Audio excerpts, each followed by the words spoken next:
Good morning सगळ्यांना. चला, काय चालू होतं आपलं पॉइंट? अर्थसंकल्पाचे प्रकार.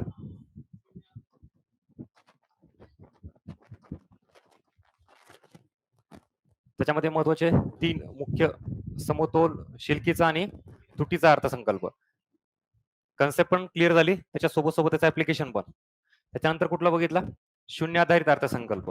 शून्य आधारित अर्थसंकल्पाबाबत पुन्हा कन्सेप्ट क्लिअर झाली, त्यात काय फायदा असतो, परिणामकारकता, अनावश्यक खर्च टाळणे वगैरे, हा एक प्रकार झाला. पुढचा प्रकार टाका आता. जेंडर बजेट, लिंग आधारित अर्थसंकल्प. Gender budget.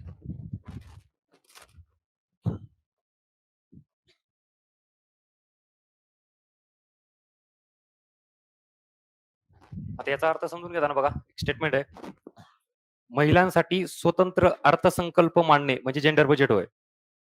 बर, ठीक. आता ऐकून घ्या. बजेट म्हणजे आपण त्याच्यामध्ये एकूण उत्पन्न आणि एकूण खर्च अशा दोन गोष्टी कन्सिडर करतो. बजेट, एकूण उत्पन्न आणि खर्च, त्याला आपण अर्थसंकल्प म्हणू. आता लिंग आधारित अर्थसंकल्प, जेंडर बजेट. जेंडर म्हणजे मेल आणि फिमेल. कुठलाही देश घ्या, विशेषतः अविकसित देशाबाबत जर आपण विचार केला तर जास्त विकास हा महिलांचा झालेला असतो का पुरुषांचा? पुरुषांचा झालेला. म्हणजे इथं जे आहे ना, ही असमानता आहे. ही असमानता. आता कसली असमानता? ही लिंग असमानता, जेंडर इनइक्विलिटी आहे. बरोबर? म्हणजे जास्तीत जास्त महिला पुरुष यांचा विकास झालेला आहे, महिलांचा नाही. मग ते कुठलेही क्षेत्र असू द्यात, शिक्षण, आरोग्य किंवा रोजगाराबाबत असू द्या, संसदेतील सहभाग असू द्या, व्हॉट एव्हर.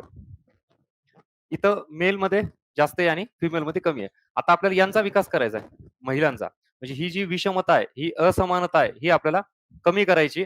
जास्तीत जास्त महिलांचा विकास करायचा असेल, याच्यासाठी सरकारने एज्युकेशन, हेल्थ किंवा रोजगार निर्मितीसाठी महिलांना प्रोत्साहन दिलं पाहिजे. त्यासाठी सरकारने विविध योजना काढल्या पाहिजे. म्हणजे सरकार जो काही खर्च करेल, समजा इथं 100 रुपये उत्पन्न आहे आणि 100 रुपये खर्च आहे, तर याच्यापैकी असा काही ठराविक रक्कम किंवा एकूण अर्थसंकल्पाच्या खर्चापैकी काही वित्तीय तरतूद ही कोणासाठी करणे? महिलांसाठी करणे. म्हणजेच याची डेफिनेशन नीट आहे का? जेंडर बजेट म्हणजेच आपलं जे सर्वसाधारण अर्थसंकल्प तोच असतो, फक्त त्याच्यामध्ये एकूण तुम्ही जो खर्च करता त्याच्यापैकी काही वित्तीय तरतूद स्वतंत्र महिलांसाठी ही ज्या वेळेला केली जाते, त्या बजेटला काय म्हणायचं? Gender budget. उदाहरणार्थ समजा 20 रुपये हे मी केवळ महिलांच्या विकासासाठी तरतूद करतोय, व्हॉट एव्हर कुठल्याही सेक्टरमध्ये, तेव्हा त्याला काय म्हणायचं? Gender budget. आता याच्यामुळं काय होईल बघा, जेंडर बजेट. असा तुम्हाला सरळ आयोगाचा प्रश्न सांगतोय आणि खाली ऑप्शन.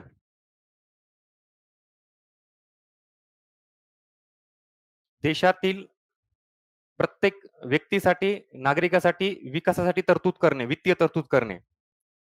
बर. त्याच्यानंतर पूर्ण देशातील मानव म्हणून गृहीत धरून मानव विकासासाठी वित्तीय तरतूद करणे. बर. आता ह्या दोघांमध्ये काय चूक होतं, की प्रत्येक नागरिकासाठी, त्याच्यामध्ये मेल आणि फिमेल दोघंही आले का नाही? इथं ऍक्च्युअली विकास कोणाचा झालाय?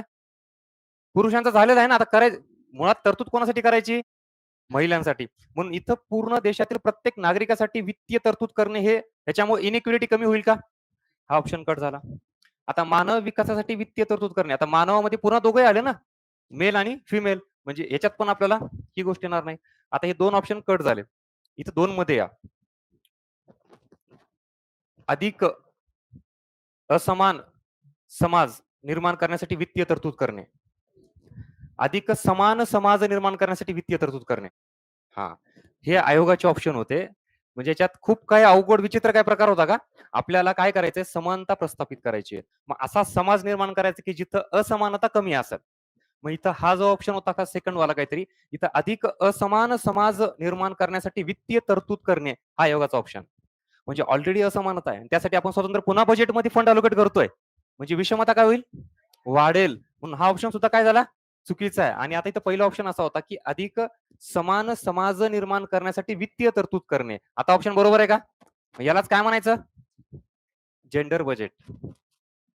आता ह्याच्या पलीकडे आयोगाने अजून काही फिरून विचारलं तर तुम्हाला अल्टिमेटली काय सांगता आलं पाहिजे, की देशातील असमानता, विषमता कमी करायची. कुठली असमानता, विषमता? लिंग असमानता, विषमता. आणि सर्वसाधारण अर्थसंकल्पामध्ये तुम्ही काहीतरी स्वतंत्र वित्तीय तरतूद करताय महिलांच्या विकासासाठी. That is called as gender budget. Concept clear झाली का? घ्या लिहून. हे इथं लिंग असमानता किंवा हे इथं हे काढा. हे ₹20 महिलांच्या विकासासाठी स्वतंत्र वित्तीय तरतूद. काय असणार आहे सांगा? एम्पॉवरमेंट आणि डेव्हलपमेंट.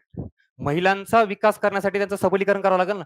सबलीकरण म्हणजे एम्पॉवरमेंट. त्यांना आपण सशक्त करतोय. त्यांच्यासाठी मग त्यांना काहीतरी वित्तीय तरतूद देणे, रोजगाराच्या संधी निर्माण करणे, राजकारणामध्ये, संसदेमध्ये संधी देणे, म्हणजे त्या स्वतःच्या पायावर उभं राहतील ना. आणि तसं राहिलं तरच त्यांचा काय होईल? विकास होईल. म्हणजेच एम्पॉवरिंग ऑफ वुमन हे तुम्ही इनडायरेक्टली काय करताय? Development of woman. इथं तुमचा जो शब्द आहे तो एम्पॉवरिंग वुमन आणि दुसरा शब्द होता तुमचा डेव्हलपमेंट. याच्यापैकी दोन्ही गोष्टी होणं शक्य आहे का नाही? आहे का नाही? बिलकुल. तुम्ही इथं ₹20 तरतूद करताय म्हणजे काय? समजा बचत गटाचा ग्रुप आहे. तुम्हाला बजेटमध्ये कधी असं ऐकण्यात वाचण्यात आलं का? की त्यांना ओव्हरड्राफ्ट दिला जातो 5,000चा, एस-सी-एस-टी महिलांसाठी काहीतरी दिलं जातं. तर मग हेच आहे ना. किंवा मुलींसाठी शिक्षणासाठी काहीतरी केलं जातं. सो ऑब्व्हियसली त्यांचं सक्षमीकरण होतंय का नाही? तुम्ही त्यांना एज्युकेशन देताय किंवा काहीतरी रोजगार देताय. रोजगाराची संधी निर्माण करण्यासाठी कर्ज पुरवठा करताय. याच्यामध्ये ऑटोमॅटिकली यांची काय होईल? डेव्हलपमेंट होईल.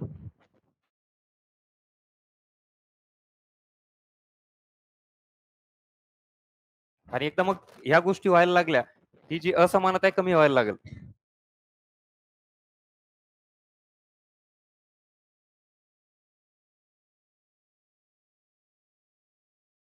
आर्थिक विषमता इथं नाहीये ना काही विषय. आर्थिक विषमतेचा काही इथं संबंध नाही. आपण कुठली विषमता करतोय?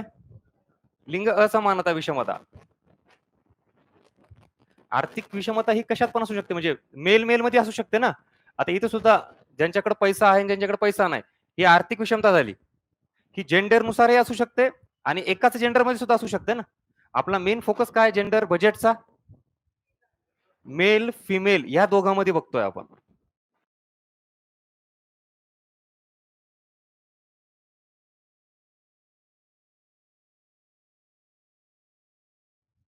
त्याच्यामध्ये सगळ्यात महत्वाचा एकच पॉइंट आहे, तो लिहा.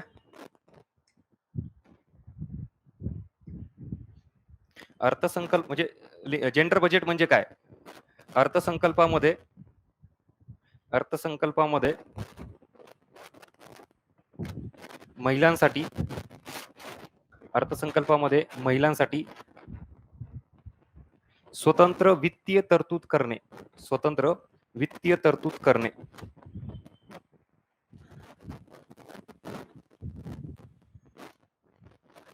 बरं, मग आता याच्या मार्फतच आपण महिलांचं सक्षमीकरण किंवा महिलांचा विकास करू शकतो असं आहे का? लिहा मग तो पॉइंट. यामार्फतच महिला सक्षमीकरण, सबलीकरण, तो शब्द एम्पॉवरमेंट, महिला सक्षमीकरण, सबलीकरण,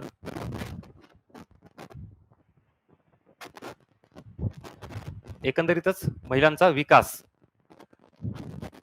हा यामार्फत करता येतो.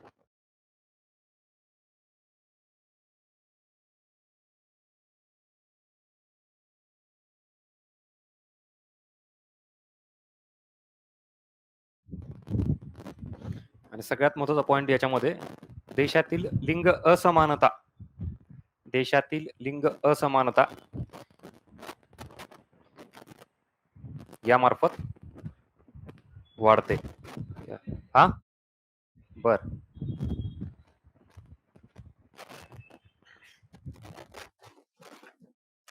पुढची टीम टाका. निष्पादन अर्थसंकल्प, परफॉर्मन्स बजेट. निष्पादन अर्थसंकल्प, त्यालाच उपलब्धी कार्यपूर्ती अर्थसंकल्प म्हटलं जातं. निष्पादन अर्थसंकल्प, उपलब्धी किंवा कार्यपूर्ती अर्थसंकल्प. निष्पादन, उपलब्धी, कार्यपूर्ती.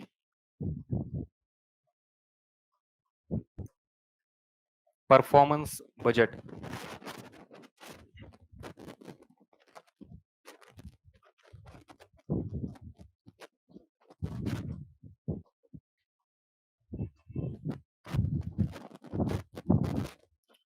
आता दोन एकमेकांना इंटरलिंक आहेत, त्याच्यामुळे दोन्ही समजून घ्या. मी सेपरेटली त्याचे मुद्दे लिहून देतो. आता जे लिहिलंय तो कुठला आहे? निष्पादन अर्थसंकल्प. आणि त्याच्या पुढचा जो आहे फलनिष्पत्ती किंवा परिणाम अर्थसंकल्प हा दुसरा इकडं आउटकम बजेट, परफॉर्मन्स आणि आउटकम बजेट दोन्ही समजून घ्या, मी लिहून देतो पॉइंट. अर्थसंकल्प याच्यामध्ये आपण काय करतो, उत्पन्न आणि खर्च. 100 रुपये उत्पन्न आहे समजा, 100 रुपये खर्च आहे. आता उदाहरणार्थ समजा एज्युकेशनसाठी मी याच्यातले 20 रुपये खर्च करतोय फॉर एक्झाम्पल.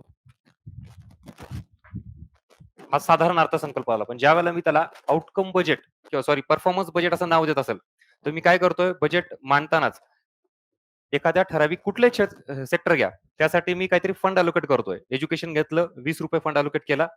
पण त्याच्यासोबतच मी आता हे काय ठरवतो माहितीये का, भौतिक स्वरूपात काही टार्गेट्स मला ठरवायचे. म्हणजे मग मी एज्युकेशन मध्ये 20 रुपये खर्च करून 2 शाळा बांधणार, 5 कॉलेजेस बांधणार. कळालं का आता? मग ज्या पद्धतीनं तुम्ही एखाद्या सेक्टरला फंड अलोकेट करून भौतिक स्वरूपात काहीतरी लक्ष्य साध्य करायचा प्रयत्न करताय किंवा लक्ष्य ठरवताय, त्याला काय म्हणायचं, परफॉर्मन्स बजेट. एक पॉइंट. आता दुसरा आउटकम बजेट, फलनिष्पत्ती अर्थसंकल्प म्हणतो. सेम तीच कन्सेप्ट. काहीतरी ठराविक रक्कम मी ठेवतोय एज्युकेशनला 20 रुपये. याच्या मार्फत मी काहीतरी भौतिक स्वरूपात साधनं ठेवली, शाळा निर्माण झाल्या का काय. आता इकडं मात्र मी भौतिक स्वरूपात नाही तर काही गुणात्मक बदल करणं अपेक्षित आहे. म्हणजे इकडे पण मी लक्ष ठेवतोय, टार्गेट ठेवतोय, पण इकडे कसले गुणात्मक, म्हणजेच देशातील साक्षरता काय झाली पाहिजे, वाढली पाहिजे, निरक्षरता कमी झाली पाहिजे. हे झालं आउटकम बजेट. दोघातला फरक कळाला. दुसरं उदाहरण देतो तुम्हाला. फॉर एक्झाम्पल मी काही रक्कम हेल्थसाठी ठेवली आहे, 10 रुपये हेल्थसाठी ठेवले. याच्यानुसार काय येईल, हॉस्पिटल्स वगैरे बांधायचे मला देशामध्ये एवढे. हे काय झालं, परफॉर्मन्स बजेट. आता इकडे आउटकम बघितलं, आरोग्याचा दर्जा सुधारला पाहिजे किंवा माता मृत्यू दर, अर्भक मृत्यू दर काय झाला पाहिजे, कमी झाला पाहिजे. याला काय म्हणायचं, आउटकम बजेट. आता फरक कळाला का दोघातला, घ्या लिहून. पहिलं निष्पादन मधले लिहून. पहिलं निष्पादन, त्याच्यामध्ये सरकारने अर्थसंकल्पात मांडलेल्या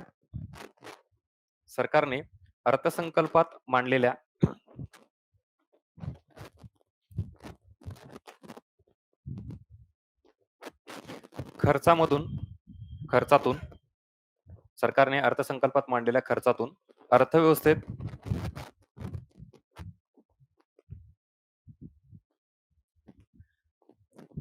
भौतिक प्रदाने, फिजिकल ऍसेट किंवा आउटपुट, भौतिक प्रदाने, फिजिकल ऍसेट किंवा आउटपुट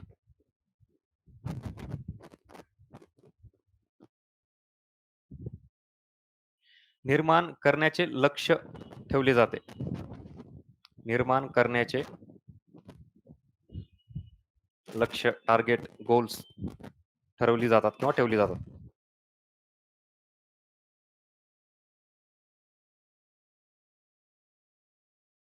एक्झाम्पल काय, एज्युकेशन लिहा. एज्युकेशनसाठी तिथं काय 20 रुपये, 10 रुपये, करोड मध्ये टाकायचं, करोड मध्ये टाका, तुम्हाला 20 करोड रुपये टाकायला काय चाललंय. आणि त्याच्यामधून काय निर्माण झालं का बघायचं. हा, मग हेल्थ रिलेटेड काही ऍसेट किंवा एज्युकेशन रिलेटेड काही ऍसेट.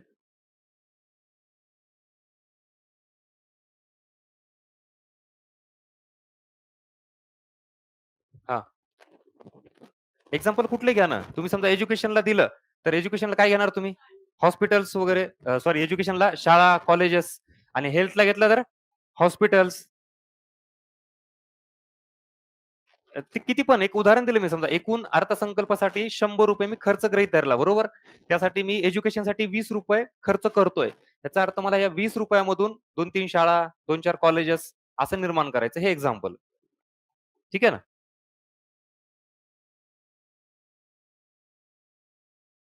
इकडं आउटकम, फलनिष्पत्ती अर्थसंकल्प.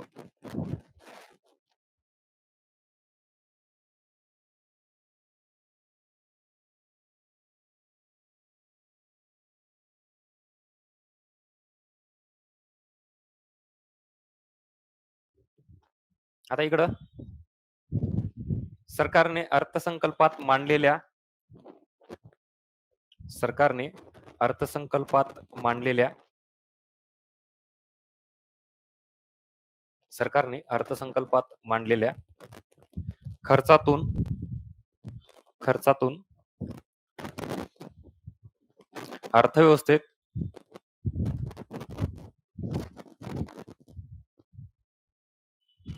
कोणते गुणात्मक बदल अर्थव्यवस्थेत कोणती किंवा कोणते गुणात्मक बदल झाले आहेत हे बघितले जाते. गुणात्मक बदल झाले आहेत हे बघितले जाते.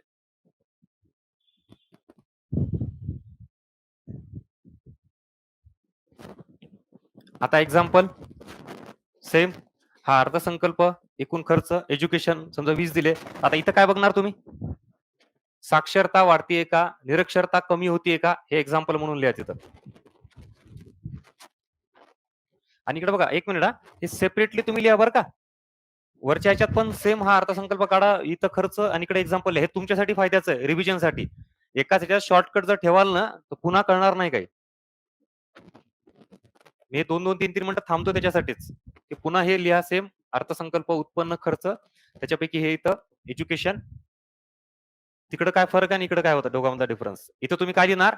साक्षरता आणि निरक्षरता या दोन्ही गोष्टींमध्ये बदल झाला पाहिजे.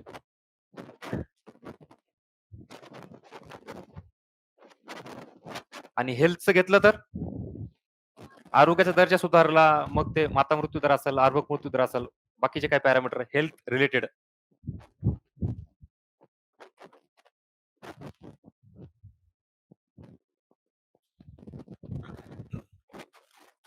झाले का इथपर्यंत? ठीक आहे. हे झाले एवढे सगळे अर्थसंकल्प. 2 मिनिट फक्त बघा, डिस्कस न करता तुमचं तुम्ही. कालपासून आपण अर्थसंकल्पाचे प्रकार याच्यामध्ये काय काय बघितलेले ते 2 मिनिट फास्ट रिवाइज करा. मला लगेच पुढचा पॉईंट सुरू करायचा. डिस्कस न करता.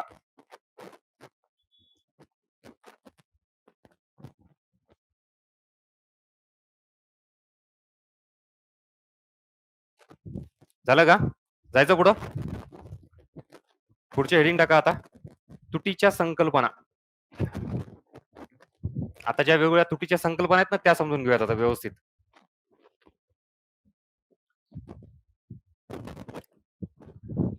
टाइप्स ऑफ डेफिसिट, तुटीच्या संकल्पना.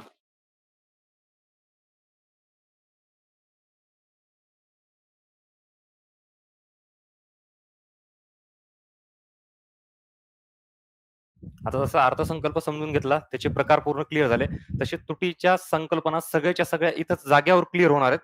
त्यात पुन्हा अजून प्रश्न आलेले आणि इथून पुढे जरी प्रश्न आले तरी सॉल्व्ह व्हायला पाहिजे तुम्हाला. आता STI मेन्स पेपर बघितला, राजकोषीय तूट विचारली आणि अर्थसंकल्पीय तूट विचारली. तुम्ही फक्त बघा, म्हणजे एकदा कन्सेप्ट क्लिअर झाली ना, तुम्ही कुठलीही प्री द्या, मेन्स द्या, याच्यावरचा प्रश्न फक्त शब्दरचना वेगळी असते, तुम्ही उत्तर देऊ शकता.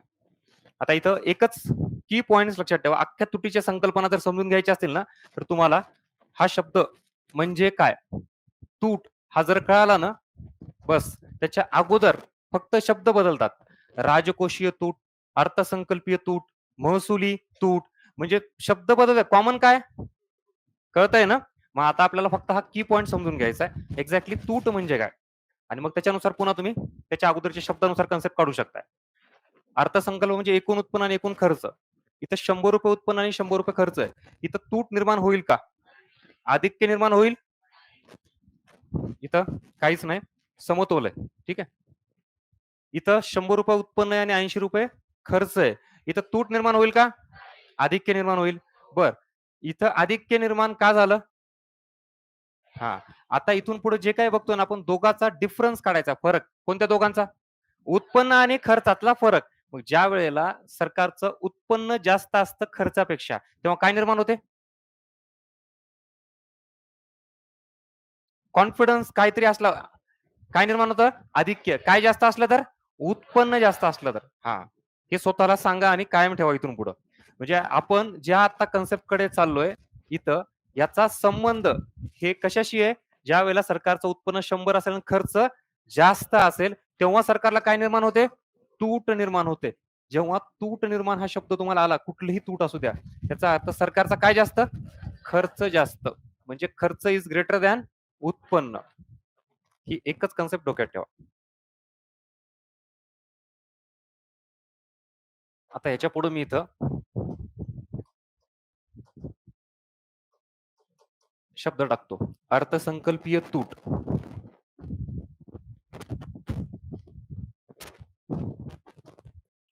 अर्थसंकल्प म्हणजे उत्पन्न आणि खर्च. 100 रुपये आणि आता मला जर तूट निर्माण व्हायची असेल किंवा तूट हा शब्द आहे तर ऑब्व्हियसली काय जास्त असलं पाहिजे? हे नियमच आहे. ह्याच्याशिवाय तूट निर्माणच होणार नाही ना. त्याच्यामुळे हे जास्त. मग आता माझा पुढचा प्रश्न आहे. अर्थसंकल्पीय तूट जर मला काढायची असेल, तर इथं उत्पन्न आणि खर्च त्याच्यामध्ये कुठला खर्च विचारात घ्यायचा आहे मला? महसुली की भांडवली? हां, दोन्ही आणि उत्पन्न सुद्धा दोन्ही. मग अर्थसंकल्पीय तूट ही जी कन्सेप्ट आहे, याचा जर फॉर्म्युला विचारला, तर काय सांगू शकाल तुम्ही? एकूण उत्पन्न मायनस एकूण खर्च. आता व्हाईस वर्सा एकूण खर्च मायनस उत्पन्न करा किंवा उत्पन्न मायनस खर्च करा. मला काय करायचं दोघातला डिफरन्स काढायचा आहे. इथून 100 रुपये इथे किती? काय आलं उत्तर? ही काय निर्माण झाली? ह्याला काय म्हणायचं? पहिली कन्सेप्ट क्लिअर झाली. अर्थसंकल्पीय तूट म्हणजेच अर्थसंकल्प. मग अर्थसंकल्पामध्ये एकूण उत्पन्न आणि एकूण खर्च विचारात घेतो. मग ज्या वेळेला एकूण खर्च हा सरकारचा जास्त असतो कशाच्या तुलनेत? उत्पन्नाच्या तुलनेत, तेव्हा जी सरकारला निर्माण झालेली तूट असते तिला काय म्हणायचं? अर्थसंकल्पीय तूट. घ्या लिहून पहिली कन्सेप्ट. चला हे लिहून घ्या. हे मुद्दाम मी इथं हे केलंय की दोघातला फरक काय, काय जास्त काय नाही, तूट ही संकल्पना एक्झॅक्टली काय.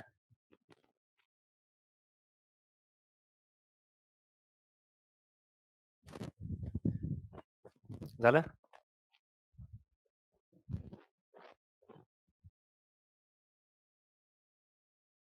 हा, अर्थसंकल्पीय तूट इज इक्वल टू एकूण उत्पन्न मायनस एकूण खर्च किंवा एकूण खर्च मायनस एकूण उत्पन्न. झालं का? हा, आता ते तुमचा जे प्रश्न आहे ना त्याचं उत्तर आता मिळेल. बघा आता. आता अर्थसंकल्पीय तूट क्लिअर झाली. मग आता राजकोषीय तूट हेडिंग टाका. Fiscal deficit. राजकोषीय तूट. जे शब्द खूप वेळा वापरला जातो, पण अजून एक कन्सेप्ट कदाचित क्लिअर नसेल की राजकोषीय तूट म्हणजे काय, नेमकं कोणाला म्हणायचं. वाचण्यात भरपूर आलेलं आहे.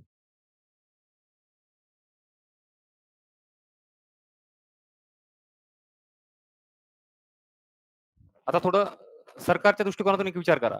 कुठलंही सरकार असू द्यात, म्हणजे त्या सरकारचे काही पॅरामीटर्स असतात बघा. एकतर परफॉर्मन्स म्हणजे देशांतर्गत सरकारचा कसा आहे आणि त्याच्या आधारावर काही पॅरामीटर्स चेक केले जातात आणि मग आंतरराष्ट्रीय स्तरावर सुद्धा परकीय गुंतवणूक किंवा इतर काही फॅक्टर्स हे मॅटर करतात. आपण एक साधं उदाहरण घेऊ. एक कंपनी आहे. तुम्ही एखाद्या कंपनीमध्ये इन्व्हेस्टमेंट कधी कराल? जेव्हा त्याचे काही ठराविक पॅरामीटर्स काय असतील? चांगले असतील, पॉझिटिव्ह असतील ना. तसंच सरकारचं असतं. मग त्यातला एक पॅरामीटर हा तुटीचा आहे. म्हणजे तूट कुठल्याही देशाच्या सरकारची ही जास्त असली पाहिजे का कमी असली पाहिजे? कमी असली पाहिजे. लक्षात ठेवा. ज्या वेळेला सरकारची तूट जास्त असते याचा अर्थ काय निघतो? सरकारचं उत्पन्न, खर्च म्हणजे सरकार परफॉर्म व्यवस्थित करत नाहीये. चांगलं इन्कम जे आहे का बॅलन्स ठेवत नाहीये. बरं, मग उत्पन्न जर कमी झालं खर्चापेक्षा, तर मग जो एक्स्ट्राचा खर्च करावा लागतो त्यासाठी सरकारला काय करावं लागेल? कर्ज घ्यावं लागेल का नाही? बरं, मग आता जर असं तुम्ही कर्ज घेत राहिलात आणि खर्च करत राहिलात, तर मग हे इकॉनॉमीसाठी चांगलं नाही ना. तुमचं तुम्ही ॲटलीस्ट थोडंफार बॅलन्स असलं पाहिजे किंवा तूट असली तर ही थोडी आटोक्यात असली पाहिजे. म्हणून हा जो पॅरामीटर आहे कुठलाही देश किंवा सरकार हे कमीत कमी दाखवायचा प्रयत्न करतो. बॅकग्राऊंड कळालं मला काय म्हणायचं ते? हां. आता राजकोषीय तुटीचा संबंध याच्याशी आहे. मी आत्ता जे तुम्हाला सांगितलं ते. अर्थसंकल्पीय तूट ही 0 दाखवली जाते किंवा दाखवली जाऊ शकते. 0 सांगतो. इथं उत्पन्न 100 आहे. खर्च 120. किती रुपयाची तूट निर्माण झाली? या तुटीला काय म्हणायचं? मान्य आहे सगळ्यांना? हां. मग इथं ही तूट निर्माण झाली, ज्याला आपण अर्थसंकल्पित तूट असं म्हणतो. मग ही तूट भरून काढण्यासाठी सरकार काय करणार? कर्ज घेणार. किती रुपयाचं? 20 रुपयाचं. मग कर्ज हे सरकारच्या महसुली उत्पन्नाचा भाग आहे, राइट? कशाचा आहे? बरं. म्हणजे मी घेतलेलं कर्ज सरकारच्या उत्पन्नात टाकू का नको? बरोबर. म्हणजे मी इकडे हे कुठल्या ह्याच्यात टाकायचंय? भांडवली उत्पन्नात. मग 100 प्लस 20 आता किती झालं? आता सरकारचं उत्पन्न किती? खर्च किती? अर्थसंकल्पीय तूट किती? हा जो प्रकार होता, हा त्याच्यामध्ये होऊ लागला, की अर्थसंकल्पीय तूट तुम्ही शून्य दाखवू शकता, दर्शवू शकता, पण ऍक्च्युली तूट शून्य आहे का? नाहीये ना. हे जे आहे ना, तुम्ही घेतलेलं कर्ज किंवा ही जी तुमची जमा आहे, ही आत्ता तुम्ही उत्पन्न दाखवताय, पण ही भविष्यात तुम्हाला काय करायची? परत करायची. म्हणजे हे खरं उत्पन्न सरकारचं आहे का? नाही. तरीही तुम्ही ते गृहीत धरता आणि तूट शून्य दाखवताय. म्हणून तुम्हाला अर्थसंकल्पीय तुटीच्या ऐवजी काय सांगितलंय? राजकोषीय तूट वापरावी. मग राजकोषीय तूट म्हणजे मी काय सांगतो नीट ऐका डेफिनेशन. सरकारची अशी जमा किंवा सरकारची अशी प्राप्ती किंवा सरकारचं असं उत्पन्न की जे सरकारला काय करायचंय? भविष्यात परत करायचंय. मग ते किती आहे? ₹20. ह्या सरकारने घेतलेल्या कर्जाला किंवा या अशा उत्पन्नाला जे परत करायचंय त्याला काय म्हणायचं? राजकोषीय तूट. म्हणजेच राजकोषीय तूट दुसरं तिसरं काही नसून काय आहे? कर्ज आहे. आता कन्सेप्ट क्लिअर झाली का?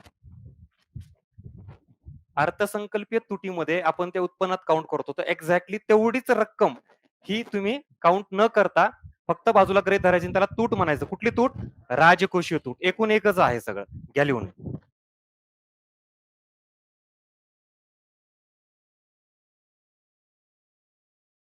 सांगतो, अजून सांगतो, घ्या एवढं तर घ्या.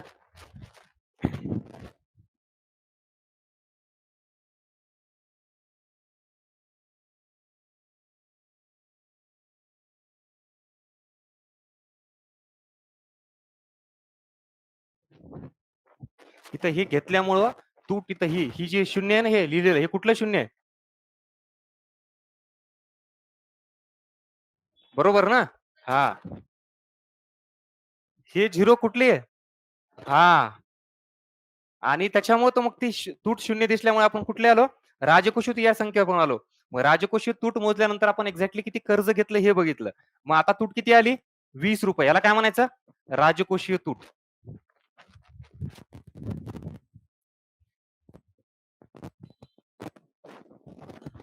म्हणून तुम्हाला मी काल काय म्हणलं होतं, ते चार्ट त्याच्या आधारावर सगळं आहे. किती जणांनी घरी गेल्यानंतर रिवाइज केला बरं तो चार्ट? केला ना? बरं. आता हात वर केल्याने प्रश्नाचं उत्तर द्या मला. झालं का हे?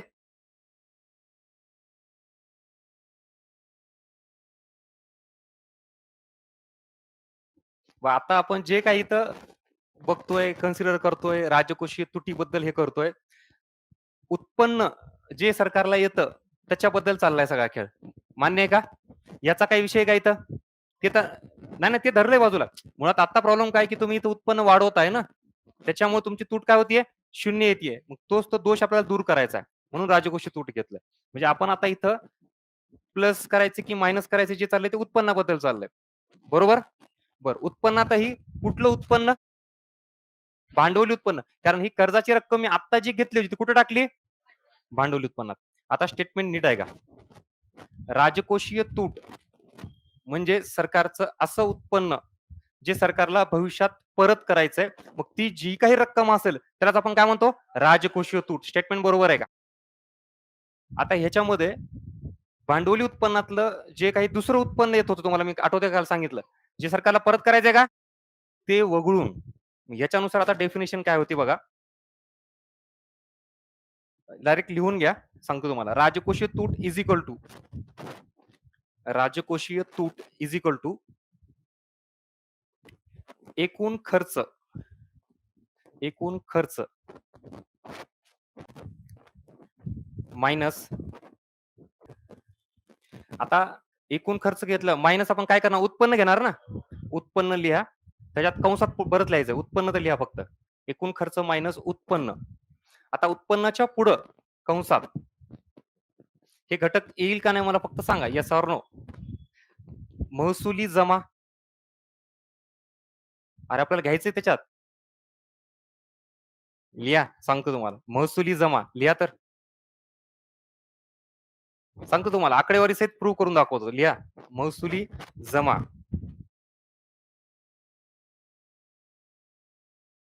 प्लस बिगर कर्ज भांडवली जमा प्लस बिगर कर्ज भांडवली जमा.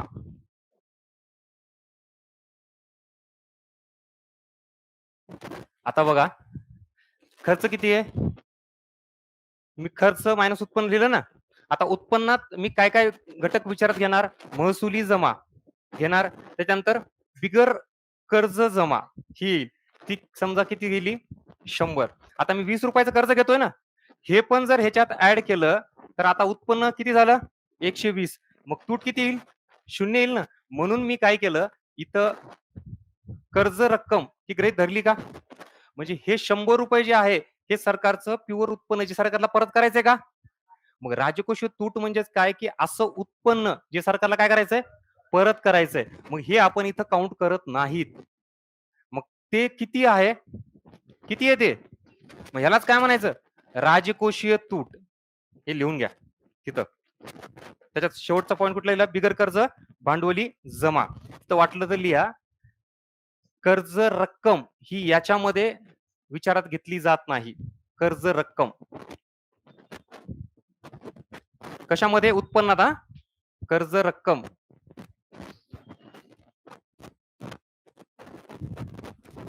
आता अजून एका वेगळ्या मार्गाने सांगतो. कर्जासहित आपण उत्पन्न गृहीत धरलं, मान्य आहे? उत्पन्न आणि खर्च किती झालं? सेम झालं ना. बरं, तूट किती आली? तिला काय म्हणायचं? अर्थसंकल्पित तूट. बरोबर. आता राजकोषीय तुटीचा अजून एक फॉर्म्युला, राजकोषीय तूट इज इक्वल टू, नीट समजून घ्या आता, अर्थसंकल्पीय तूट प्लस कर्ज. ठीक आहे. अर्थसंकल्पीय तूट, कर्ज किती आलं उत्तर? त्याला काय म्हणायचं? घ्या लिहून. म्हणून तुम्हाला 2-3 ऑप्शन माझ्याकडे, तुम्ही फक्त एक एक एक तर पुढे चला. कन्सेप्ट क्लिअर होण्याशी मतलब.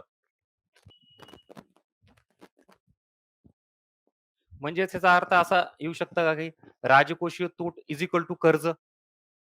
लिहा तिथं बरोबर. मग राजकोषीय तूट म्हणजेच कर्ज रक्कम. सगळ्यात सोपं शेवटी एकदम कन्क्लुजन डायरेक्ट शॉर्ट मध्ये. राजकोषीय तूट कन्सेप्ट कळाली का? जी मला वाटतं हीच जास्त किचकट होती ना. म्हणजे आतापर्यंत तुम्ही सेल्फ स्टडी मध्ये जर बघितलं असेल तर बाकी कळतील, पण राजकोषीय तूट नेमकी काय आणि डिफरन्स बिटवीन बजेटरी डेफिसिट आणि फिस्कल डेफिसिट, म्हणजे अर्थसंकल्पीय तूट आणि राजकोषीय तुटीतला फरक कळाला का?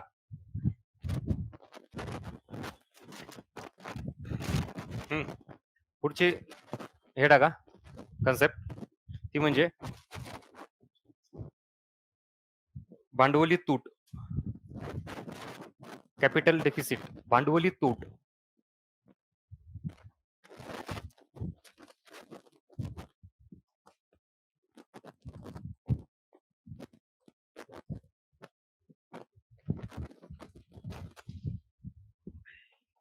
आता तूट म्हणलं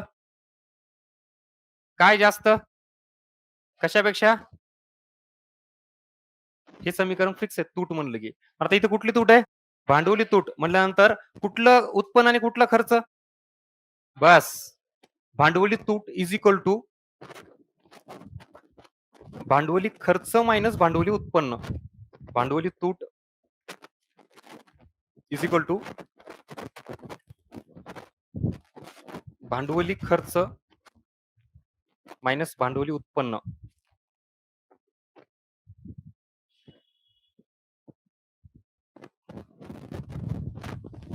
मग ते 100 आणि 120 च्या मध्ये खाली लगेच कंसात लिहून टाकायचं.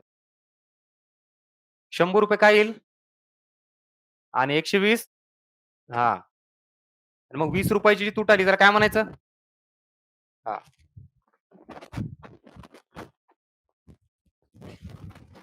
भांडवली तूट कळाली का? हा, पुढची हेडिंग टाका महसुली तूट.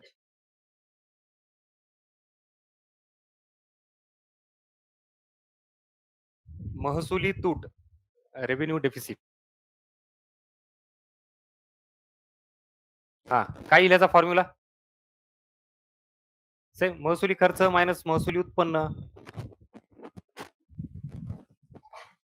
परत ते 100 120 ते करा, काय कमी आणि काय जास्त त्याच्यानुसार. आता आयोगाचे प्रश्न डायरेक्टली तुम्हाला महसुली तूट आणि खाली ऑप्शन, किंवा भांडवली तूट खाली ऑप्शन, अर्थसंकल्पीय तूट.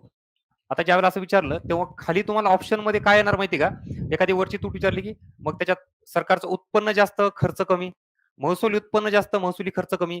काय जे असेल ते कमी जास्त विचाराल. फक्त तुम्हाला आता शब्द कुठला आहे ते बघायला लागेल. ज्यावेळेला भांडवली तूट विचारली, तर कुठल्या दोघांचं उत्पन्न आणि खर्च? भांडवलीच उत्पन्न आणि खर्च. त्याच्यात एक पाऊल अजून पुढे जाऊन काय जास्त आणि काय कमी? खर्च जास्त आणि उत्पन्न कमी. बस एवढंच फक्त अलर्ट राहून वाचायचं आणि पर्यायामधून उत्तर निवडायची. मग दोन संकल्पना महसुली आणि भांडवली त्याच्या नावातच तुम्हाला क्लिअर होतात. आता ह्याच्या फक्त पुढं महसुली लिहिली ना तुम्ही आता. त्यालाच लागून पुढची कन्सेप्ट आहे प्रभावी महसुली तूट किंवा परिणामी महसुली तूट म्हणलं जातं. प्रभावी ऑब्लिक परिणामी महसुली तूट. प्रभावी ऑब्लिक परिणामी महसुली तूट.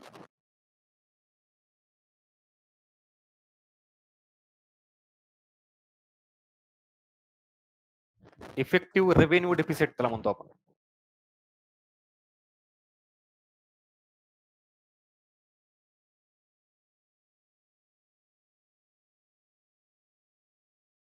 आता पुन्हा त्या चार्टवर नेतो तुम्हाला. मला सांगा अनुदान हा जो घटक आहे तो भांडवलीमध्ये येतो राईट? हा बर. महसुली उत्पन्न की खर्च? खर्चच कसा येईल? उत्पन्न पण आहे ना. मग डिपेंड आहे सरकार अनुदान देतंय की सरकारला अनुदान येतंय. मग डायरेक्टली सांगू शकत नाही ना तुम्ही. हा आपण आता महसुली तूट बघितली. याच्यामध्ये केवळ महसुली उत्पन्न आणि खर्च विचारात घेतो. आता इथं प्रभावी महसुली तूट ज्यावेळेला म्हणतो आपण, इथं तुम्हाला महसुलीचा आधी लिहून देतो. महसुली तूट याचा अर्थ महसुली उत्पन्न आणि महसुली खर्च.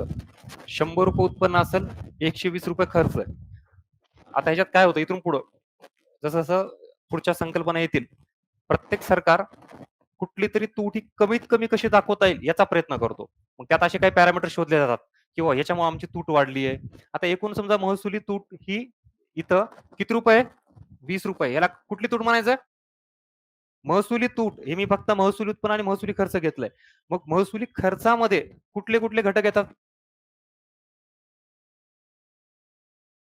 बरोबर. त्यातला एक सगळ्यात महत्वाचा जो घटक आहे तो म्हणजेच अनुदान आहे. हा खर्च कोणाचा आहे? केंद्र सरकारचा. दिलं जातं कोणाला? राज्यांना. मग राज्य याच्या आधारावर या पैशाच्या आधारावर अनुदानाच्या आधारावर स्वतः काहीतरी इन्फ्रास्ट्रक्चर डेव्हलपमेंट करतं. पायाभूत सुविधा विकास. मग त्याचा फायदा कोणाला आहे? राज्यांना आहे. मग इथं केंद्राच्या उत्पन्नामध्ये याचं कुठलंही कॉन्ट्रीब्युशन नाही, पण फक्त सरकारचा खर्च आहे. मग अनुदान या घटकामुळे केंद्र सरकारची तूट, त्यातही कुठली तूट? महसुली तूट. ही काय होतीये? काय होतीये? एक्झॅक्टली. आणि मग केंद्र सरकार म्हणते की बाबा मग हे उगाच खर्च इथे दाखवलाय. समजा फॉर एक्झाम्पल इथं ₹5 हे मी अनुदान देतोय. समजा मी केंद्र सरकार आहे. एकूण तूट माझी किती आहे? 20. मग मी म्हणतो ते ₹5 कशाला गृहीत धरू? जर समजा मी ते बाजूला काढले तर ऍक्च्युली माझी तूट किती आहे? 15च आहे ना. आणि मग त्यासाठी इथं फॉर्म्युला काय? प्रभावी महसुली तूट म्हणजेच महसुली तूट मायनस काय? अनुदाने. मग महसुली तूट किती आहे? ₹20. अनुदानाची रक्कम किती आहे? किती आलं? ही जी तूट आहे, ही कुठली तूट आहे? मिळालं का उत्तर? घ्या लिहून.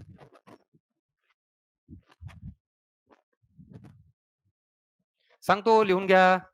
चेहऱ्यावरून कळाले मला.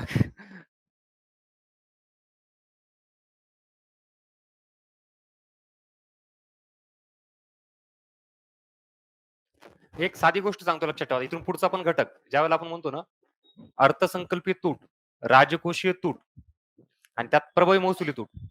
याच्यामध्ये तुम्हाला असा कुठला तरी एक फॅक्टर आहे, तो लक्षात ठेवायचा होता. कीवर्ड्स राजकोषीय तूट म्हणले की काय आठवलं पाहिजे? कर्ज रक्कम आठवली पाहिजे. प्रभावी महसुली तूट म्हणले काय आठवले पाहिजे? अनुदान आठवले पाहिजे. फक्त फरक एवढाच आहे की तुम्हाला इथं अनुदान जे आहेत ना, ही मायनस कशातून करायची? राजकोषीय तुटीमधून. हे पण लक्षात ठेवायचं. तिथं मी येणार नाही सांगायला, "अरे बघ तिथं काय लिहिलंय ते." आयग सांगणार नाही. मग असा सरळ-सरळ फॉर्म्युला ह्या गोष्टी सगळं एकत्र येतं. मग कशातून काय मायनस करायचं हे इथंच क्लिअर करून ठेवा. ठीक आहे? हां. आणि हे झाल्यावर पुन्हा एकत्र करून कार्यक्रम होणार आहे. थांबा जरा एक-एक होऊ द्या. सगळ्या त्रुटी झाल्या ना एकदा, मग पुन्हा अजून प्रश्न आहेत. लिहा आता. प्राथमिक तूट, प्रायमरी डेफिसिट, प्राथमिक तूट.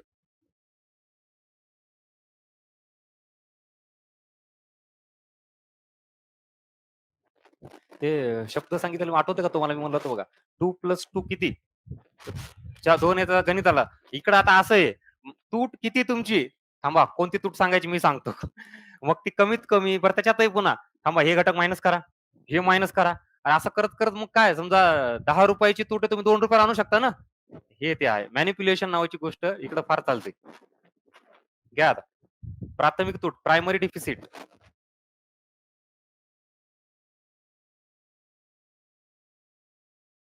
आता इथं परत काहीतरी मायनस करायचंय आणि सरकारची तूट कमी दाखवायची. हां. आता मी गव्हर्नमेंट आहे. समजा मी यावेळेला कर्ज घेतलं. काय ₹10 कोटी कर्ज घेतलं 10 वर्षासाठी आणि पुढे 5 वर्षांनी परत गव्हर्नमेंट बदललं आणि दुसरं गव्हर्नमेंट आलं. समजा आता बीजेपीचं आहे, अगोदर काँग्रेसचं होतं.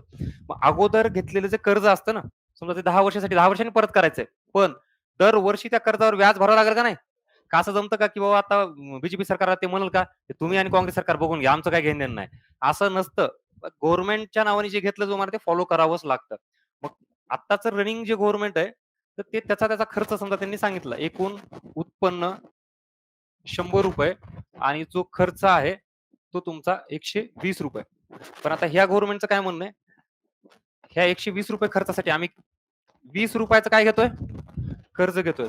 पण ॲक्चुअली या ₹20 पुन्हा ₹5 हे जे आम्ही घेतोय, हे कशासाठी देतो माहिती आहे का? मागच्या सरकारने जे घेतलेलं कर्ज आहे का, त्याच्यावर आम्हाला व्याज भरायचं ॲक्चुअली हे आमचं नाहीये. मग आम्ही का याच्यावर खर्च जसं आता अनुदाने मायनस केली का नाही, तसा हा घटक आहे, की हा जो व्याज आहे ना, हे तुम्ही मायनस करा. म्हणजे मग पुन्हा काय येतं ॲक्चुअली हे जे आहे, ही ही जी तूट आहे इथं, ही कोणती तूट आहे? आता मी इथं वर कुठला शब्द महसुली, भांडवली लिहिलाय, हा अर्थसंकल्पाचा आहे. मग इथं एकूण उत्पन्न आणि एकूण खर्च जे आहे, ही कुठली तूट आहे? ही राजकोषीय तूट आहे. जेवढ्याचं आपण कर्ज घेतोय ना, त्याला काय म्हणायचं? राजकोषीय तूट. ₹20 मी कर्ज घेतोय. मग ते ₹20 घेऊन माझा जो खर्च आहे, तो मग वेगवेगळ्या घटकावर आहे. त्यातला ₹5 चा खर्च कशावर आहे? आणि हा भांडवली खर्च आहे. हा वाला खर्च कसला आहे? महसुली खर्च आहे. आता आहे का? मग मला कुठली तूट काढायची आहे? प्राथमिक तूट काढायची आहे. मग राजकोषीय तूट मायनस व्याज. राजकोषीय तूट किती? हे किती? किती रुपये आले? त्याला काय म्हणायचं? म्हणजे सरकारला अजून तिथं हे झालं, की बाबा हां, ₹20 च्या ऐवजी राजकोषीय तूट किती आली? 15 वर आली. त्यातला हा घटक मायनस केला. घ्या लिहून.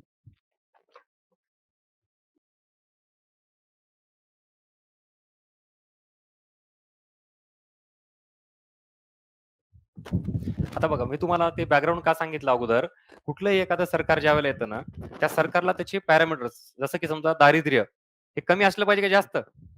कमी दिसलं पाहिजे ना आकडेवारीवरून. बेरोजगारी कमी दिसली पाहिजे. रोजगार निर्मिती जास्त. राष्ट्रीय उत्पन्न जास्त. तसंच तूट ही काय असली पाहिजे? आटोक्यात असली पाहिजे. याच्यावरून काय होतं माहिती का? आता तुम्ही पुन्हा परकीय व्यापारात ज्यावेळेला जाल ना आपण, तेव्हा तुम्हाला एफ-डी-आय ही कन्सेप्ट आहे. मग एफ-डी-आय म्हणजे काय बघितल्यानंतर देशाची एफ-डी-आय कधी वाढते? त्याला कुठले फॅक्टर्स रिस्पॉन्सिबल आहेत? तर कुठलाही व्यक्ती एखाद्या देशात गुंतवणूक करताना ह्या सगळ्या गोष्टी विचारात घेतं. त्या सरकारची नेमकी परिस्थिती काय? जर नुसता खर्चच जास्त आहे, उत्पन्न कमीच आहे, कोलॅप्स होणार का नाही? कंपनी असू द्या, सरकार असू द्या. म्हणून मग हे नियंत्रणात असलं पाहिजे. मग हे नियंत्रणात आहे का नाही? या तुटीवरून कळतं, या सगळ्या गोष्टीवरून. म्हणून सरकार एक पॅरामीटर विचारात घेऊन तूट कशी कमी दाखवता येईल, त्यासाठी सगळा खटाटोप चाललाय. मग आपण राजकोषीय तूट म्हणजे काय बघितलं? राजकोषीय तूट म्हणजे सरकार एकूण किती कर्ज घेतं. मग आता रनिंग सरकार मी आहे समजा, तर मी ₹20 कर्ज घेतलं. ₹20 ची तूट दिसली ना. मग सरकारचं असं म्हणणं की बाबा आमची ॲक्चुअली तूट किती आहे? 15च आहे. का? कारण ₹5 चा जो खर्च आहे आमचा कशावर होत आहे? व्याजावर आणि हे व्याज हे घेतलेलं कर्ज आहे ना. मग हे कोणी कर्ज घेतलेलं आहे? आधी घेतलेलं आहे, आम्ही घेतलेलं नाहीये. मग त्याच्यावरचा होणारा जो व्याजाचा खर्च आहे का, तर तो मायनस करून जर आम्ही तूट बघितली तर ॲक्चुअली किती येते? मग ही खरी तूट आहे त्या सरकारची. मग त्या तुटीला काय म्हणायचं? प्राथमिक तूट दॅट्स इट. याच्या पलीकडे काही नाही. म्हणजे तुम्ही दोघांचे संबंध जोडून द्या. राजकोषीय तूट आणि प्राथमिक तूट. त्याच्यानंतर महसुली तूट आणि प्रभावी महसुली तूट. तिथे 2 गोष्टी मेन्शन करा वाटलं तर तिथे एका सोबतच. राजकोषीय तूट आणि प्राथमिक तूट. राजकोषीय तूट आणि प्राथमिक तूट.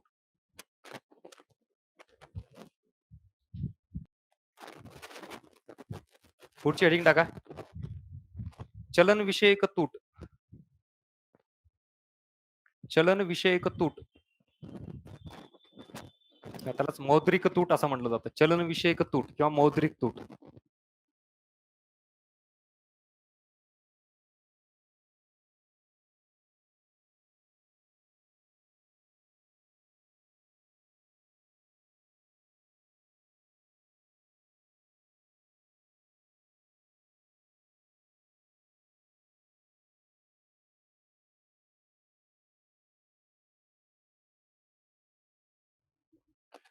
बरं. हा जो शब्द आहे चलन विषयक, मौद्रिक हा कुठल्या संस्थे किंवा टॉपिक संदर्भात आहे? हे तर कळालं ना? झालं. आर्थिक कन्सेप्ट इथेच क्लिअर झाली तुमची. कशा संदर्भात आहे? आर संदर्भात हे लक्षात ठेवा. आता कन्सेप्ट काय? पुन्हा राजकोषीय तुटीवर या. एकूण उत्पन्न आणि एकूण खर्च हा डिफरन्स आहे. ₹20 सरकारला तूट निर्माण झाली त्यासाठी सरकार काय करतं? कर्ज घेतं. मग आता या तुटीलाच आपण काय म्हणतो? राजकोषीय तूट. मग आता सरकारला 2 ऑप्शन आहेत. हे जे कर्ज घ्यायचंय, एक म्हणजे सरकार आर-बी कडून घेऊ शकते किंवा इतर स्त्रोतातून घेऊ शकते कुठून पण. मग राजकोषीय तुटीचा असा भाग जो सरकार आर कडून घेऊन ती तूट भरून काढतं. फॉर एक्झाम्पल ₹20 कर्ज आहे. त्याच्यापैकी मी ₹5 हे आर कडून घेतले आणि ₹15 इतर स्त्रोताकडून घेतलेले. मग चलनविषयक तूट म्हणजेच एकूण राजकोषीय तुटीपैकी सरकारने किती रुपये आर कडून घेतले? मग या ₹5च्या तुटीच्या भागालाच काय म्हणायचं? समजा मी ₹10 घेतले असेल, तर मग चलनविषयक तूट किती येईल? मी ₹20 घेतले असेल, किती येईल? बस. म्हणजेच राजकोषीय तुटीपैकी नेमका आर कडून किती रुपये घेतलेत, तेवढ्याच तुटीच्या भागाला काय म्हणायचं? चलनविषयक तूट. आता कळालं का? घ्या लिहून. मग ते कितीही असू शकते.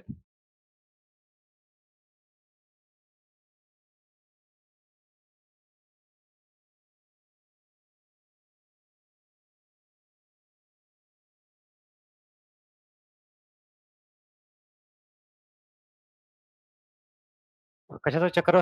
तेजी मंदीचं चक्र. चक्रीय तूट. तूट म्हणजे काय जास्त? खर्च जास्त.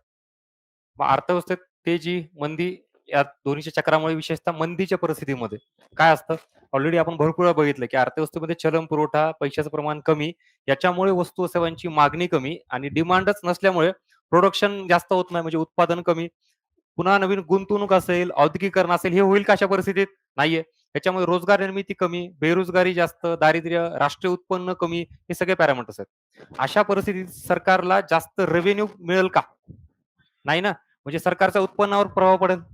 ॲट द सेम टाईम सरकार तिथं खर्च सुद्धा कमी करेल का मग? आता उलट इथं खाजगी गुंतवणूक कमी झालेली असते. पण सरकारला कुठलाही इथं प्रॉफिट लॉस न बघता अर्थव्यवस्थेला चालना द्यावा लागेल ना. त्यासाठी खर्च वाढवावा लागेल. म्हणजे या परिस्थितीत सरकारचं उत्पन्न कमी आणि काय होईल? खर्च जास्त. हे कशामुळे झालं? मग अशा सगळ्या परिस्थितीमध्ये सरकारला इथं ₹20 काय निर्माण झाली? तूट निर्माण झाली. कशामुळं? याला काय म्हणायचं? घ्या लिहून.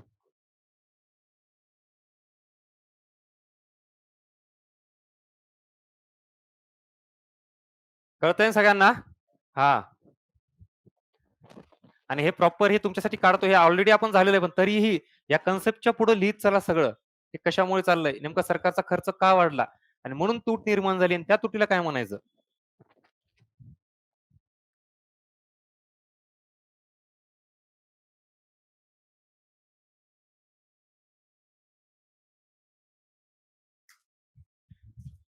रचनात्मक तूट.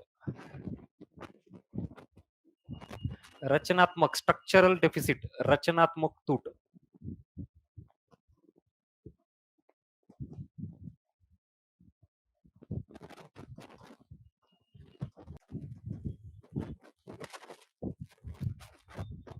आता बघा याच्यात पण नावातच आहे स्ट्रक्चर रचना कशाची? अर्थव्यवस्थेची किंवा देशाची. अविकसित किंवा विकसनशील देश असतात. याच्यामध्ये गुंतवणूक याचं प्रमाण जास्त असतं का कमी असतं? कमी असतं. मग गुंतवणूक कमी म्हणली की औद्योगिकरण सुद्धा कमी. मग रोजगार निर्मिती कमी, बेरोजगारी जास्त, उत्पादन क्षमता कमी, राष्ट्रीय उत्पन्न कमी, मग दरडोई उत्पन्न, बचत, मग हे सगळं पॅरामीटर्स निगेटिव्ह असतात. अशा ह्याच्यामध्ये अर्थव्यवस्थेची रचना किंवा अवस्था ही काय अविकसित किंवा विकसनशील देशामध्ये आपल्याला पाहायला मिळते. आणि या परिस्थितीत पुन्हा तुम्ही आता अर्थसंकल्पावर या. अशा परिस्थितीत सरकारचं उत्पन्न जास्त असेल का? नाही ना याच्यात. बघ उत्पन्न जरी नसेल जास्त, पण सरकारला ह्या सगळ्या गोष्टी सुधारण्यासाठी खर्च काय करावा लागेल? जास्त करावा लागेल. जसं की फॉर एक्झाम्पल भारताचं बघा तुम्ही आता, कितीतरी पायाभूत सुविधा अजून प्रचंड कमतरता त्याची अभाव आहे आणि पायाभूत सुविधामध्ये फार हेवी इन्व्हेस्टमेंट लागते आणि लाँग टर्मची इन्व्हेस्टमेंट लागते. मग याच्यासाठी सरकारला एखाद्या 2 वर्षी मी खर्च केला आणि बरोबर झाला असं शक्य आहे का? कितीतरी वर्ष तुम्हाला 10, 15, 20, 25 वर्ष सतत खर्च जास्त करावा लागतो. कशाच्या तुलनेत? उत्पन्नाच्या तुलनेमध्ये. मग तुमच्या देशाची रचना अवस्थाच अशी असती, की तुम्हाला काय करावा लागतो? खर्च जास्त करावा लागतो. मग नेहमी निर्माण झालेली काय असते ही? तूट असते. कशामुळं? देशाच्या रचनेमुळे किंवा अर्थव्यवस्था अवस्थामुळं. याला काय म्हणायचं मग? रचनात्मक तूट. हीच रचनात्मक तूट शक्यतो कुठल्या देशात पाहायला मिळते? अविकसित किंवा विकसनशील देशामध्ये. लिहून घ्या.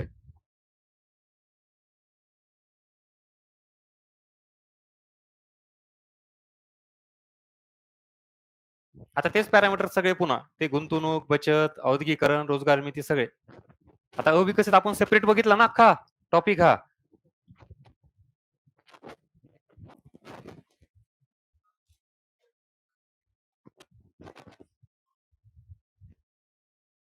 रचनात्मक तूट ही अर्थसंकल्पीय तूट आहे का? असा प्रश्न आहे ना? बिलकुल. मला सांगा एखादा देश आहे अविकसित किंवा विकसनशील देश. आता ह्याला आपण काय म्हणतोय, की त्या देशात एकूण उत्पन्न एवढंच आणि एकूण खर्चच आहे. मग डिफरन्स दोघातला काढला त्याला अर्थसंकल्पीय तूट म्हणायचं ना. म्हणजे मग रचनात्मक तुटीलाच आपण अर्थसंकल्पीय तुटे म्हणू शकतो. ती फक्त कुठल्या देशात दिसून येते? या देशामध्ये.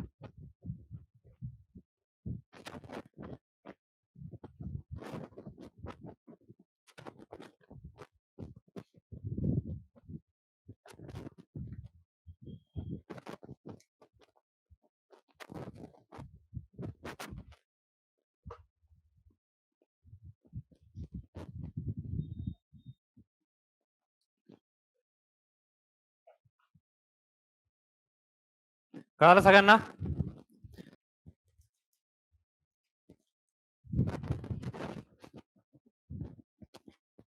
अजून कुठली राहिली आहे का सगळ्या झाल्या? इथे लिहिलेल्या. झालं ना? कुठली राहिली नाही ना? आता लक्षात आहे इकडं. सगळ्या तुटीच्या संकल्पना बघितल्या त्याचा बेस तुम्हाला सांगितलं की तूट निर्माण होणे म्हणजे सरकारचा खर्च जास्त असणे. मग त्यात आपण छोट्या-छोट्या गोष्टी विचारात घेतल्या आणि त्याच्यानुसार मग एवढे सगळे प्रकार बघितले. सगळ्यात सोपा आणि एकदम सिंपल हा कुठला आहे? त्याचा अर्थ याच्यामध्ये सरकारचं एकूण उत्पन्न आणि एकूण खर्च या दोघातला फरक जो डिफरन्स येईल त्यालाच आपण काय म्हणायचं? अर्थसंकल्पीय तूट. पण त्याच्यात पण सांगितले की तो शून्य दाखवता येऊ शकतो वगैरे. म्हणून पुन्हा कुठली आली? राजकोषीय तूट. आता राजकोषीय तूट इज इक्वल टू एक सगळ्यात महत्वाचा पॉईंट कुठला इथला? कर्ज रक्कम. ते क्लिअर झाला. म्हणजे राजकोषीय तुटीला. आता इथं मी लगेच त्याच्या सोबतच जोडली कुठली? प्राथमिक तूट. इथं काय घ्यायचा कीवर्ड कुठला? अनुदान ना? नक्की. इथं व्याज, इथं कर्ज, इकडं सिंपल आहे ह्याच्यासारखा. फक्त इथं आपण एकूण उत्पन्न आणि खर्च विचारात घेतला होता. इथं सुद्धा उत्पन्न आणि खर्च पण कुठलं? इथं सुद्धा सिंपल आहे. फक्त महसुली. आता प्रभावी महसुली तूट.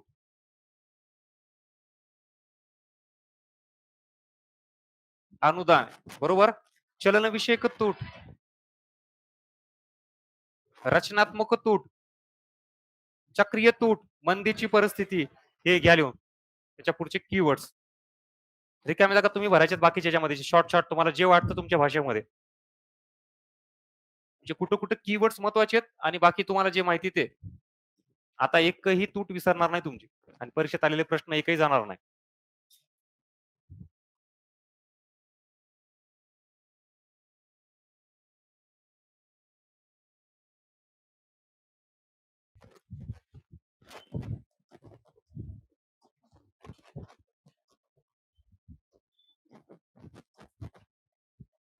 बघा एक लक्षात आहे इकडं. आपण काय बघतो माहितीये का इथं? सरकारचा किती खर्च जास्त आहे उत्पन्नाच्या तुलनेत. तो आकडा काढतोय. मग तो ₹1 असेल, ₹2 असेल, 10, 20 काय जे असेल व्हॉटएव्हर. हा डिफरन्स जेवढा जास्त याचा अर्थ तेवढा सरकारचा खर्च जास्त म्हणजे उत्पन्न कमी. म्हणजे सरकारचा परफॉर्मन्स नाहीये. ॲटलीस्ट थोडाफार आटोक्यात असला चालतं. म्हणजे असं काही नाही की तूट नसलीच पाहिजे. असू द्यात, पण ती योग्य कामासाठी असू द्यात. मग इथं आपण बघितलं उत्पन्न सरकारचं ₹100 आणि खर्च 100 आहे. No problem. ₹100 उत्पन्न आहे, खर्च ₹80 अधिक चांगलंच आहे ना मग तर विषयच नाही. प्रॉब्लेम कुठे येतो? ज्यावेळेला सरकारचं उत्पन्न 100 आहे आणि खर्च 120 आहे. म्हणजे सरकारला हा ₹20 जास्तीचा खर्च करायचा आहे. बरं उत्पन्न केवळ 100च आहे ना. मग आता अजून पैसे आणायचे म्हणलं तर ऑब्व्हियसली ह्या ₹20 सरकारला काय करावं लागेल? कर्ज काढावं लागेल. मग आपण कर्ज रक्कम ही त्या अर्थसंकल्पात उत्पन्नात काउंट करतो का नाही? मग घेतलेली कर्ज ही उत्पन्नात काउंट केल्यामुळं इकडे सुद्धा आकडा किती होतो? 120 आणि इकडे सुद्धा म्हणजे तूट जर बघायची म्हणलं आपल्याला अर्थसंकल्पित तूट किती किती आली? 0 आली ना. मग याच्यासाठी समिती कुठली? सुकुमाय चक्रवर्ती समिती आठवतंय? हां. मग यांनी काय केलं, की राजकोषीय अर्थसंकल्पीय तुटीच्या ऐवजी काय करावं? राजकोषीय तूट याचा अवलंब करावा. याचा अर्थ बाकी काही नाही. हे जे हिडन फॅक्टर आहे ना, तुमचा लोनचा जो लपतोय, तुटीमध्ये दिसत नाहीये, तो फक्त समोर आणायचा आहे. आणि मग त्यालाच आपण काय म्हणतोय? राजकोषीय तूट हा कर्जाचा जो काही घटक आहे, जे तुम्ही ₹20 ₹10 जे घेताय, ती म्हणजे तुमची ॲक्चुअल तूट आहे आणि त्यालाच काय म्हणायचं? राजकोषीय तूट. क्लिअर? बाकी तुम्हाला वेगवेगळे डेफिनेशन लिहून दिलेले आहेत. एकदा फक्त रिवाईज करा कळेल. आणि याच्या व्यतिरिक्त जर कळालं नाही तर बिनधास्त लेक्चर झाल्यानंतर आपण परत 5-10 मिनिटं डिस्कस करू. ओके? येस. आणि हे कंटिन्यू करा बरं का. म्हणजे एक गोष्ट लक्षात ठेवा. इथं कॉमनली आपण सगळ्या गोष्टी सांगतोय. जरी इन केस नाही, मी शेवटचे मुद्दाम 10-15 मिनिटं थांबतो बघा. ज्याला डाऊट असेल ना त्यांनी इथे या आणि डिस्कस करा पर्सनली. हां.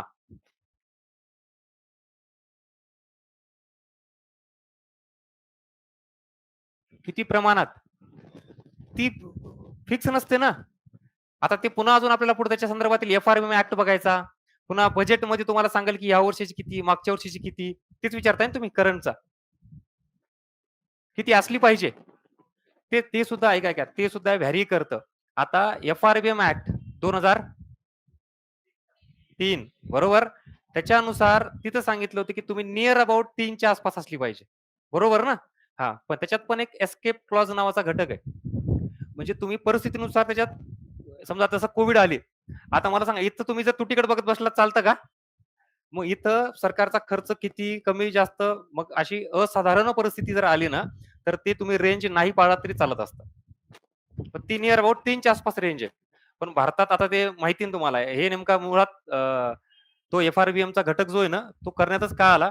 समजा मी गव्हर्नमेंट आहे. मी आता इथं आलो आणि मला पुन्हा सरकारमध्ये यायचंय, निवडणुका लागल्या तर लोकांनी मला मतं टाकली पाहिजे. म्हणजे प्रॉब्लेम काय होतो?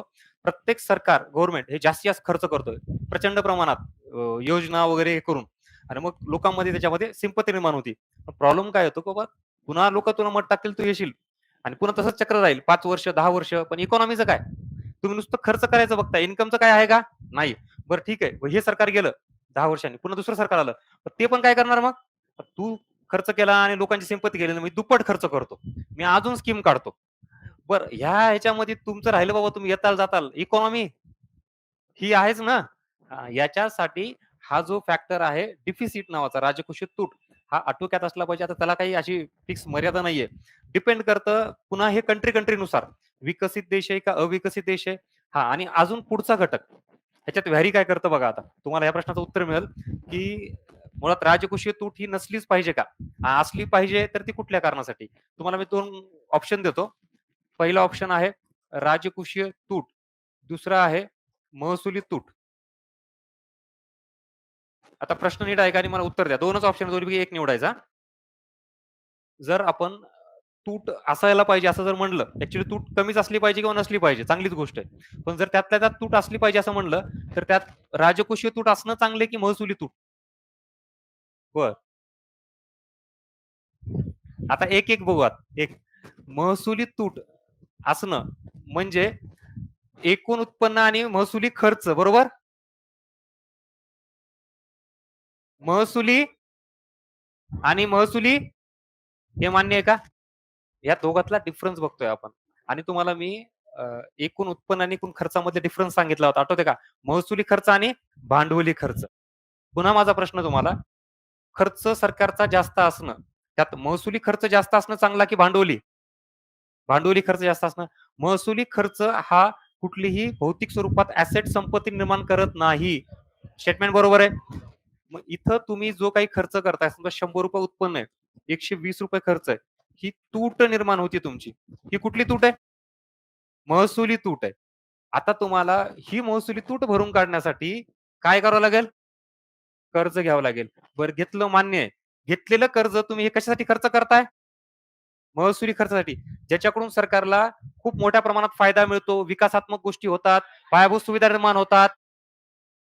म्हणजे तुम्ही एकतर कर्ज काढलं, ते कर्ज अशा ठिकाणी खर्च केले की जिथून काहीही उत्पन्न मिळणार नाही. वरून तुम्ही व्याज भरताय. म्हणजे देशात कुठल्याही अर्थव्यवस्थेत सरकारची जर तूट ही जास्त घातक असेल, तर ती कुठली तूट आहे? महसुली तूट.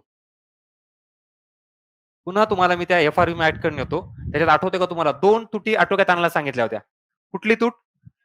ज्यांनी वाचलंय त्यांनी किंवा ज्यांनी पुढे वाचाल त्यांनी लक्षात ठेवा. राजकोषीय तूट आणि महसुली तूट. त्याच्यामध्ये राजकोषीय तूट ही किती असायला सांगितली होती? 3 शून्य नाही आणि महसुली तूट किती असायला पाहिजे होती? आता कळालं का? म्हणजे तुमची महसुली तूट ही 0च असली पाहिजे. ही जास्त आहे याचा अर्थ तुम्ही चुकीच्या डायरेक्शनने चाललात.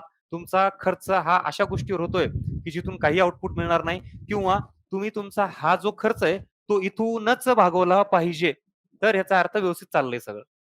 जर भागत नसेल, तर तुम्ही इकडे हात घालताय आणि मग हे वाढत जातं. बरं हे जिथं खर्च करता तिथून काही निघत पण नाहीये. मग कर्जाचा डोंगर होतं आणि 1991 वित्तीय संकट. तो टॉपिक आहे अजून. होईल सगळं हळू क्लिअर होईल. आता काय होतं माहिती आहे का ह्याच्या लिंकेज जे आहेत ना, तुम्हाला काही थोड्या पंचवार्षिक योजनेमध्ये सापडतील, काही एल मध्ये सापडतील, काही परकीय व्यापारात सापडतील. त्यामुळे तो इंटरलिंकिंग वाला पार्ट ते टॉपिक क्लिअर झाल्यावर तुम्हाला सगळं याच्यातलं जे काही आहे हिडन पॉइंट ते क्लिअर होऊन जातील. इथं आत्तापुरतं लक्षात ठेवा, महसुली तूट ही शून्य असणं सरकारचे गरजेचं आहे. आता राजकोषीय तुटीवर या. राजकोषीय तूट ही जर एखाद्या देशाची राहत असेल, तर हे चांगलं आहे की वाईट आहे? ह्याच्यात पण फॅक्टर आहे का आता? राजकोषीय तूट म्हणजे तुम्ही काय करताय? कर्ज घेताय. बर हे कर्ज घेताय. कशासाठी तुम्हाला काय करायचंय? खर्चात पुन्हा 2 फॅक्टर आले. कुठले? महसुली आणि भांडवली. तुम्ही घेतलेलं कर्ज जर महसुलीसाठी करत असाल, तर चांगलं आहे का? हां. तुम्ही घेतलेलं कर्ज जर भांडवलीसाठी करत असाल, तर चांगलं आहे. म्हणजे तुमची तूट कुठली? राजकोषीय तूट ही असणं कधीही चांगलं ही असलीच पाहिजे. पण कशासाठी? कारण याचं रिटर्न सांगतो तुम्हाला. भांडवली खर्चामध्ये पायाभूत सुविधावाला खर्च हा आपण कन्सिडर करतो. पायाभूत सुविधा खर्चामध्ये सगळं इन्फ्रास्ट्रक्चरचं रस्ते, रेल्वे, वीज, शिक्षण, आरोग्य या सगळ्या गोष्टी येतात. समजा मी इथं रस्ता बांधला आणि मी त्यासाठी कर्ज काढलं. तुम्हाला तर मग कर्ज काढून रस्ता बांधणं ही वाईटच आहे ना. तिथं त्याच्यामध्ये सरकारला कितीतरी पटीनं आउटपुट मिळतं. त्याचं व्याज भरलेलं हे सुद्धा परवडतं सरकारला. कारण रस्ता बांधल्यामुळे तुम्हाला एक उदाहरण सांगितलं बघा मी. कितीतरी इकॉनॉमिक ऍक्टिव्हिटी वाढतात. अर्थव्यवस्थेतला आणि मग सरकारला ते व्याजही परत करता येईल आणि पूर्ण लोनही परत करता येईल. त्याच्यामध्ये रोजगार निर्मिती होते. त्याच्यामध्ये वाहतूक व्यवस्था वाढते.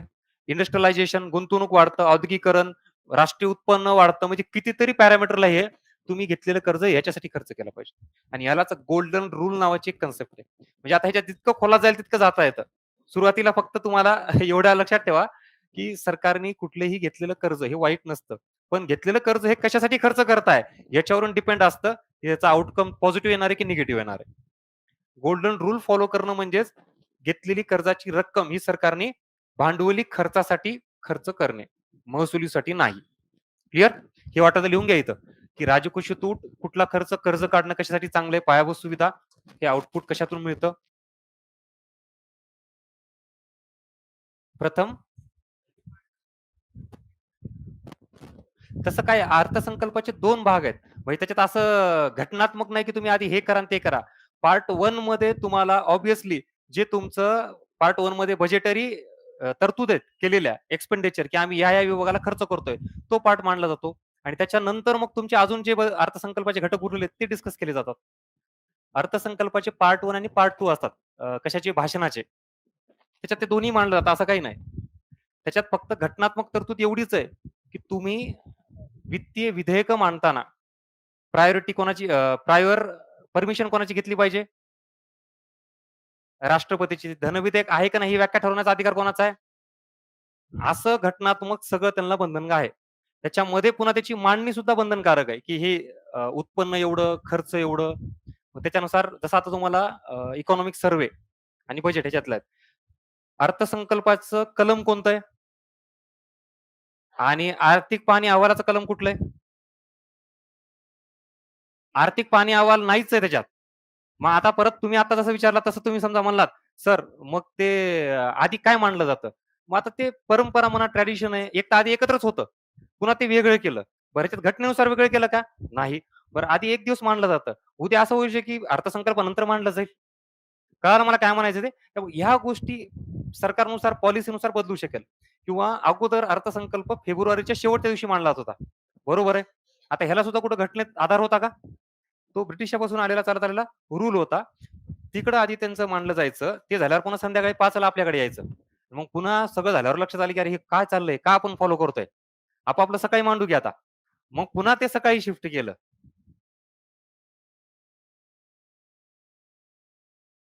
आपण संसदीय प्रक्रिया आणि घटनात्मक तरतूद याच्याकडे जाणार आहोत. आधी हा कोर कन्सेप्टचा पार्ट क्लिअर करा. त्याच्यानुसार संसदेत चक्कर मारून येऊ आपण नंतर. हे सगळं झाल्यावर.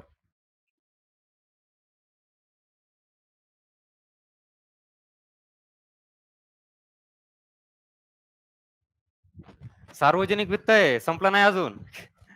अजून तर कर प्रणाली बाकी आहे.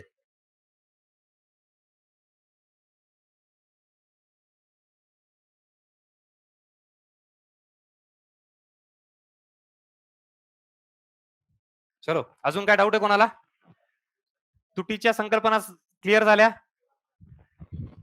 याच्यामध्ये जर तुम्हाला राजकोषीय तूट, महसुली तूट आणि भांडवली तूट आता 3 ऑप्शन जर दिले, त्यातल्या तुम्ही आता बघितले की महसुली तूट ही नसली पाहिजे. भांडवली तूट असली तरी चालतं आणि ऍक्च्युली राजकोषीय तूट जी निर्माण होती, ती जर याच्यामुळे झाली तर अजून चांगलं. म्हणजे देशाचा विकास होतो आणि म्हणून मग घेतलेली कर्ज तुम्हाला आता परत करंट रिलीवन जायचा म्हणलं तर पाकिस्तान, श्रीलंका यांचा प्रॉब्लेम ऍक्च्युली हा झालाय. तुम्ही त्यावेळेसचे आर्टिकल किंवा काय वाचले असेल ना, तर ही जी राजकोषीय तूट आहे म्हणजे हे जे कर्ज आहे ना, हे जास्तीत जास्त कशासाठी खर्च करण्यात आलंय? याच्यासाठी खर्च करण्यात आले, की ज्यातून काही आउटपुट नाही. मग तुम्ही घेतलेलं कर्ज ते जिरलं, संपलं. त्यातून काही निर्माण झालंच नाही. असं एकदा घेतलं, दोनदा घेतलं ठीक आहे ना. सतत तुम्ही जर तेच करत असाल, तर कर्जाचा डोंगर, वरून व्याजाचा डोंगर, व्याज खर्च करायचंय आणि हे सतत चालत राहणार आहे. मग पुन्हा सगळं कोलॅप्स होणार, ते झालं. त्यात पुन्हा करप्शनचा एक सगळ्यात मोठा फॅक्टर. त्यांच्या देशाला जे रिस्पॉन्सिबल आहे सगळं कोलॅप्स व्हायला. म्हणजे इथं कर्ज तर घ्यायचं. समजा मी देश म्हणून ₹50 कर्ज घेतलं, तर ॲक्चुअली याच्यातले ₹30च मी खर्च करतोय. मग ₹20 गळती जिकडं-तिकडं.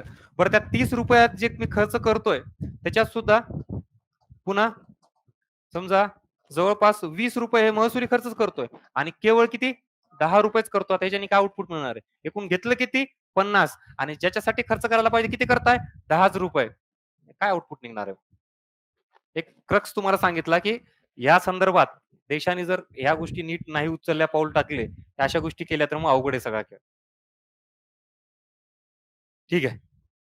So this is all about types of deficit. तुटीच्या संकल्पना हा सगळ्या प्रकारे त्यांचा झाला. ऑलमोस्ट सार्वजनिक वित्तातला जो कोर एरिया होता, तो आपला कव्हर होत आलेला आहे. आता त्याच्यातला पुढचा तुटीचा अर्थ भरणा वगैरे तो छोट्या-मोठ्या गोष्टी आहेत आणि मग सगळ्यात सोपा पार्ट याच्यातला राहिलेला आहे तो म्हणजेच अर्थसंकल्पीय संसदीय प्रक्रिया आणि घटनात्मक तरतूद. तो एकदम जनरल पार्ट आहे. म्हणजे त्यात कन्सेप्ट वगैरे काही नाही, फक्त कुठलं-कुठलं कोणाचा रोल आहे, कसा काय ते डिस्कस करायचं आहे आणि याच्यानंतर मग पुन्हा थोडा अजून किचकट पार्ट कर प्रणाली. पण कर प्रणालीमध्ये पुन्हा एवढं सगळं नाहीये. त्यात मोजक्याच गोष्टी आहेत. प्रत्यक्ष, अप्रत्यक्ष त्या कन्सेप्ट त्यात पुन्हा मॅक्सिमम फॅक्ट्स जास्त आहेत. असा हा प्रवास आहे आपला. सार्वजनिक वित्तातून कर प्रणाली आणि मग पुढे हे. थांबायचं?